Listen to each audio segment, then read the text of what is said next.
अध्यक्ष महोदय, मैं प्रूफ दूंगा, 1 साल से डिमांड नोटिस जमा किया, मैं प्रूफ दूंगा ला करके। इधर देखिए, मैं प्रूफ दूंगा अध्यक्ष महोदय, प्रूफ दूंगा मैं ला करके कि 1 साल से किसान का पैसा डिमांड नोटिस जमा कराया हुआ है और उसको कनेक्शन नहीं मिला।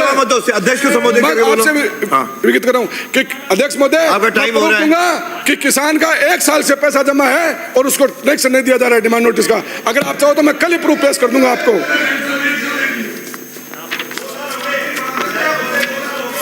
तो फिर और मैं क्या कर रहा हूं? ये करे एक भी बाकी नहीं है, कृपलानी जी करे एक भी बाकी नहीं है।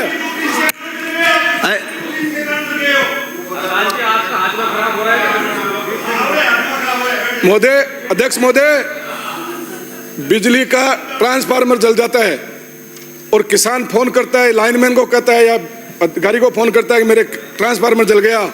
लाइनमैन कहता है मेरे बस की बात नहीं है, इन साहब को फोन करो। इन साहब को फोन करते हैं तो कहते हैं एक्शन साहब को फोन करो। और किसान के पास क्या लाइनमैन के अलावा एन एक्शन के नंबर बहुत कम मिलते हैं, और मिलते हैं तो एक्शन साहब कहते हैं एसी साहब का फोन करो, और एसी साहब फोन उठाता नहीं है। और जब फिर हमारे पास फोन आता है, चाहे बीजेपी का हो चाहे कांग्रेस का जनप्रतिनिधि, उनके पास फोन आता है तो वो एसी को फोन करते हैं, तब जाकर के किसान को ट्रांसफार्मर मिलता है। तो किसान को यह कहा जाता है कि ट्रांसफार्मर बिजली बोर्ड में पड़ा है, गाड़ी भेज करके ट्रांसफार्मर मंगा लो, आपके खेत में लगा दिया जाएगा।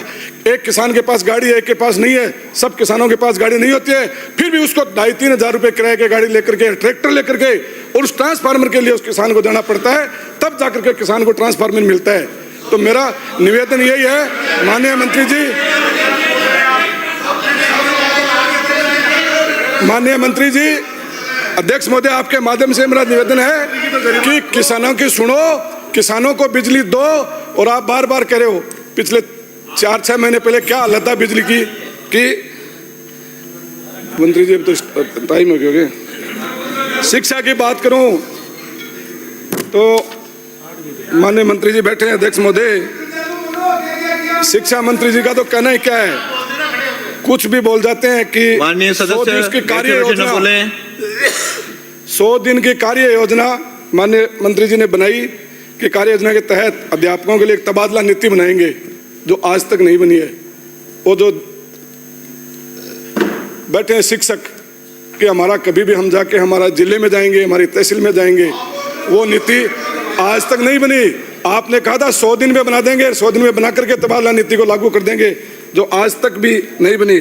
आपने स्कूल खोलने की बात की, बहुत अच्छी आपकी थी घोषणा कि हम स्कूल खोलेंगे। ने माननीय मुख्यमंत्री जी, माननीय शिक्षा मंत्री जी, मैं आपको ये बताना चाहूँगा कि विकास की एक क्रमिक अवस्था नवजात शिशु किशोर से युवा बनता है। सरकार हमारी आती है तो इस नवजात शिशु को हम युवा अवस्था में खड़ा कर देते, लेकिन आपकी सरकार और आपके द्वारा सिर्फ नाम परिवर्तन करने का काम गत 1 वर्ष में किया गया है। 1 साल में नाम परिवर्तन के साथ साथ आपकी सरकार छिंद्रवेषण, आलोचना एवं जांच कर देंगे, इससे आगे नहीं बढ़ पाई। 1 साल में 10 योजनाओं के अधिक नाम बदलने से क्या हुआ? राजीव गांधी हुआ मित्र, आप और कोई नाम कर देते। वाइंड अप करिए, हो गया टाइम आपका।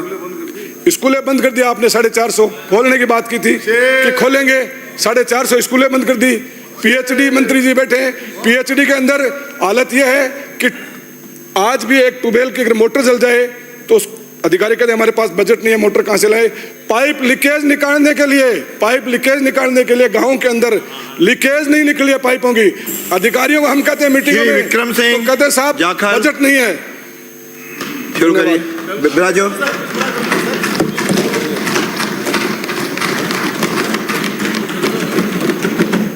माननीय अध्यक्ष महोदय, मैं राजस्थान की 16वीं विधानसभा में इस तीसरे सत्र में माननीय राज्यपाल महोदय द्वारा अंत्योदय के आदर्शों को आत्मसात करने वाली इस जन कल्याणकारी सरकार की महत्वाकांक्षी नीतियों, कार्यक्रमों और उपलब्धियों को सदन के समक्ष रखा। मैं माननीय राज्यपाल महोदय का कोटि कोटि धन्यवाद ज्ञापित करता हूँ।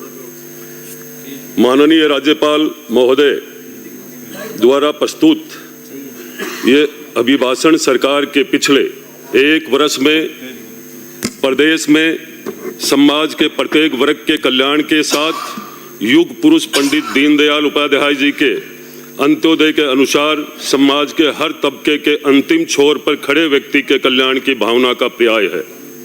अध्यक्ष महोदय, मैं सदन को बताना चाहूंगा, हमारे लोकप्रिय मुख्यमंत्री श्री भजनलाल जी शर्मा जी के नेतृत्व वाली इस लोक